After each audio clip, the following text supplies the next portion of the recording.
Vocês estão bom? Chegamos a mais um vídeo no canal, depois de umas 2 semanas aí sem vídeo. Peço desculpas, mas aqui estamos. Antes de começar a aula, eu quero agradecer um aluno meu que fez o banner aqui pro canal. Se vocês entrarem no perfil do canal, vocês vão ver um banner novo lá, super bonitinho, que ele fez pra mim. Então, obrigada, Lohan.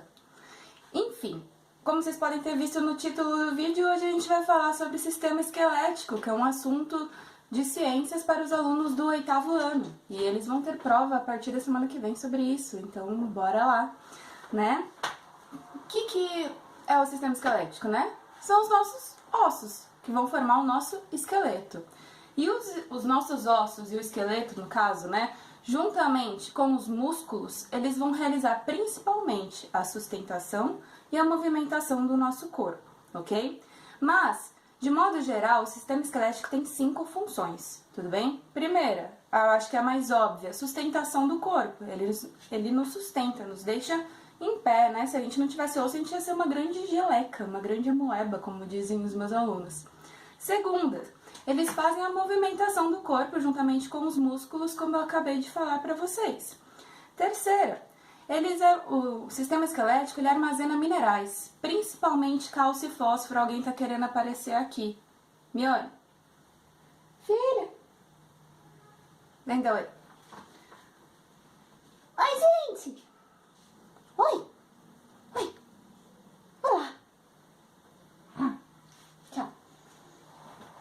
Enfim, né? Primeira, sustentação do corpo. Primeira função. Segunda função, movimentação do corpo juntamente com o sistema muscular. Terceiro, armazena minerais, né? O sistema esquelético armazena minerais, os principais minerais são cálcio e fósforo. A gente vai ver qual a importância do cálcio daqui a pouco. Quarto, os ossos longos do nosso corpo, eles têm uma função muito importante. Na medula óssea, ou seja, a parte interna do osso, é responsável por produzir 2 tipos de células sanguíneas, que são as hemácias e as plaquetas. As hemácias a gente vai ver numa aula mais pra frente do sistema circulatório, que elas têm a função de circular oxigênio e nutrientes pelo nosso corpo, para todas as nossas células ficarem alimentadas. E as plaquetas têm a função de coagular o sangue. Um exemplo, quando a gente se corta, aquela casquinha que forma na nossa pele são as plaquetas atuando ali para formar aquela casquinha, para coagular o sangue e a gente não morrer perdendo sangue por aí, tudo bem? Essa função é sobre proteção. O esqueleto da gente, né, o nosso esqueleto, ele tem a função de proteger alguns órgãos vitais do nosso corpo. E eu tenho um esqueminha aqui, né, uma réplica do que seria o nosso crânio, né, aqui com a pele, aqui sem a pele, né, meio macabro, né. Mas o que eu quero mostrar aqui com isso? A parte de proteção, por exemplo, o nosso crânio, né, essa caixa aqui que a gente bate aqui, que a gente sente, né, que faz toque-toque, tem a função de proteger o nosso encéfalo.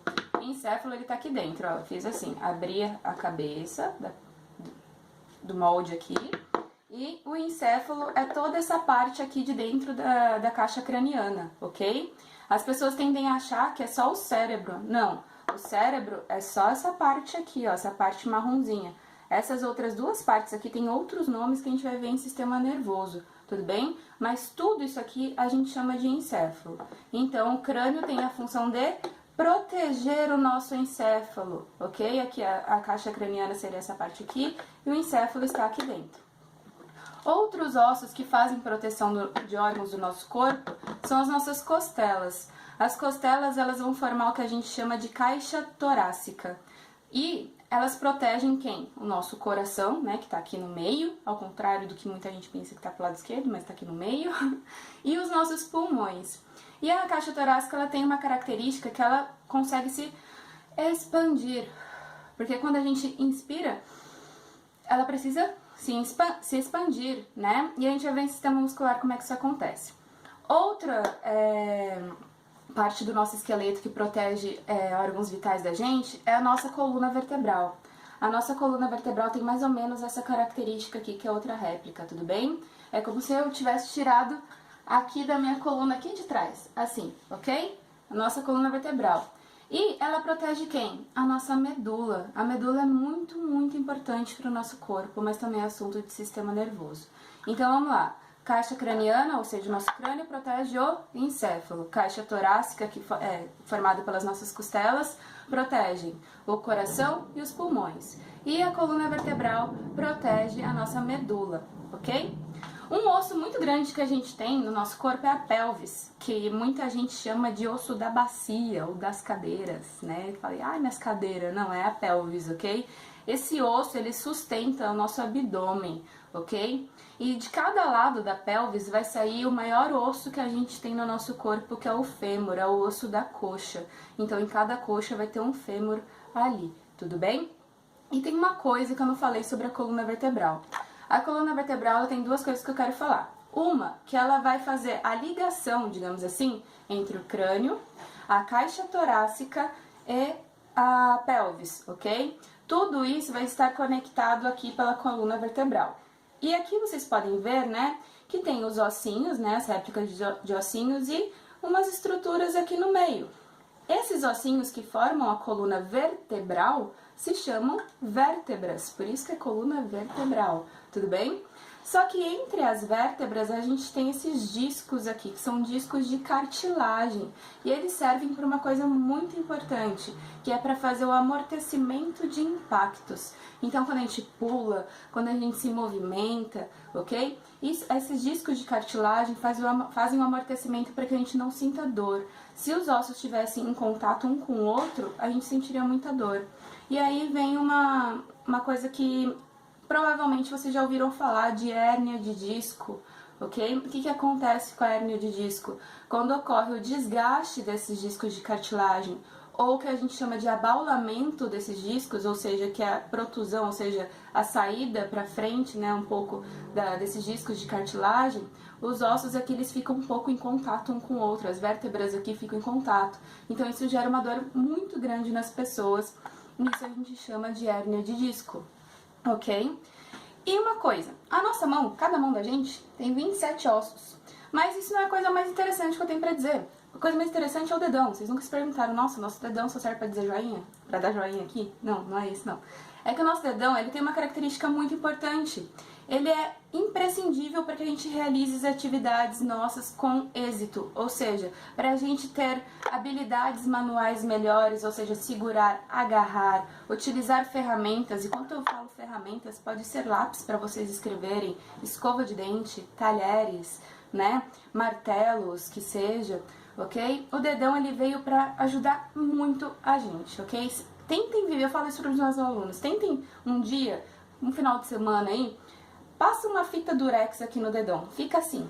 Vocês vão ver como é importante a existência do dedão na nossa mão, ok? E lembra quando eu falei para vocês sobre o cálcio e o fósforo, que são os minerais que são armazenados no nosso esqueleto? Então, o cálcio ele tem uma importantíssima função no nosso esqueleto, que é o quê? É dar resistência ao esqueleto, a dar resistência mesmo. E o que acontece quando falta cálcio na nossa alimentação? Quando a gente não ingere alimentos que contenham cálcio, né? Isso pode gerar na pessoa o que a gente chama de osteoporose. Ósteo tem a ver com osso, porose, poroso, com poros. Então, os ossos da pessoa com osteoporose fica poroso, cheio de buraquinhos. E o que acontece? Esse osso fica frágil. A pessoa ela tem dificuldade de se mover, tem facilidades para quebrar um osso. Então, oi gente, eu tive um probleminha na outra câmera, que ela não gravou todo o vídeo, então eu vim gravar nessa outra câmera que é uma qualidade um pouco pior, mas só pra gente terminar o assunto, tudo bem? Eu tava falando sobre osteoporose, né? Eu ia comentar que as pessoas mais idosas, elas têm uma tendência maior a ter osteoporose, não somente pela falta de cálcio na alimentação, mas pelo desgaste e consumo de cálcio pelo corpo ao longo dos anos. E uma curiosidade também é que eu vou dar até o exemplo da minha avó. Uma mulher que amamente muitas crianças durante a sua vida, provavelmente ela vai ter osteoporose quando adulta se ela não fizer reposição de cálcio não somente na alimentação, mas com remédios. Por quê? Minha avó, por exemplo, teve 9 filhos. Ela teve que amamentar as 9 crianças e produzir leite para essas 9 crianças.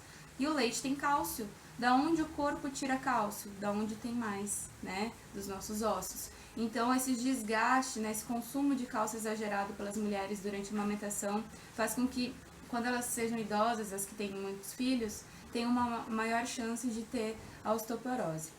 Uma outra doença que tem a ver não somente com a falta de cálcio no organismo, mas principalmente com a falta de vitamina D, é o raquitismo.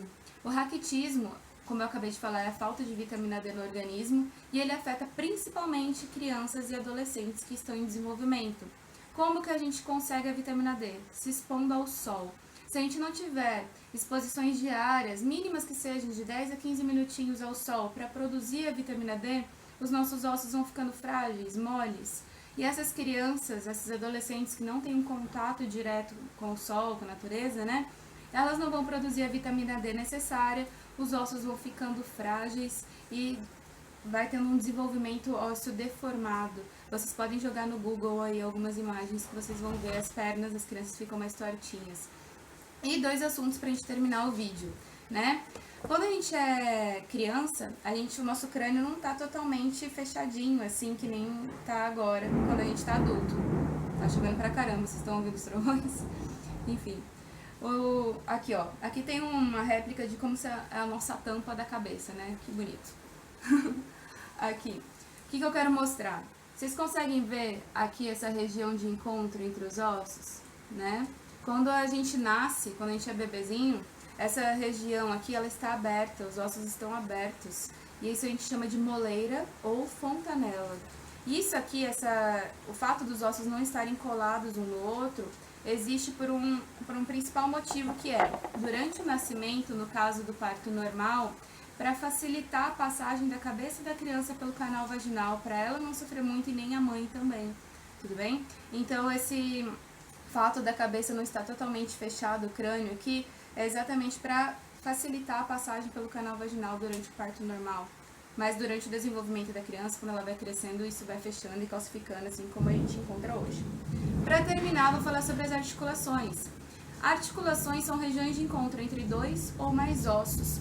E a gente tem 3 tipos de articulações, que são as sinartroses, anfiartroses e diartroses. As sinartroses são as articulações de regiões de encontro de ossos onde não há movimentação entre eles, que é o caso do crânio, ok? No caso agora, né, que a gente tá adulto, né? O crânio, ainda bem que os ossos não se movimentam, senão isso é uma coisa louca, né? A região de encontro entre os ossos, por curiosidade, a gente tem 22 ossos no nosso crânio, elas não se movimentam. Esse encontro de ossos não há movimentação entre eles. As anfiartroses são regiões de encontro entre ossos que permitem movimentos leves, que é o caso da nossa coluna vertebral, que a gente consegue fazer movimentos até que bons, né? Mas as diartroses são as articulações que a gente consegue fazer os movimentos mais amplos, que são de braços e pernas, tá? Que daí a gente consegue se movimentar bastante.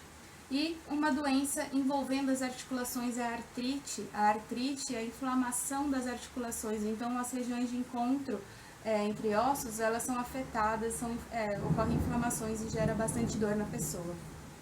Peço desculpas pelo finalzinho da qualidade do vídeo aqui, tá? Mas essa é a aula de hoje, o vídeo já tá bem longo, né? Então, a próxima aula para o 8º ano vai ser de sistema muscular, que vai complementar bastante a aula de hoje, tudo bem? Um grande beijo e até a próxima aula. Falou!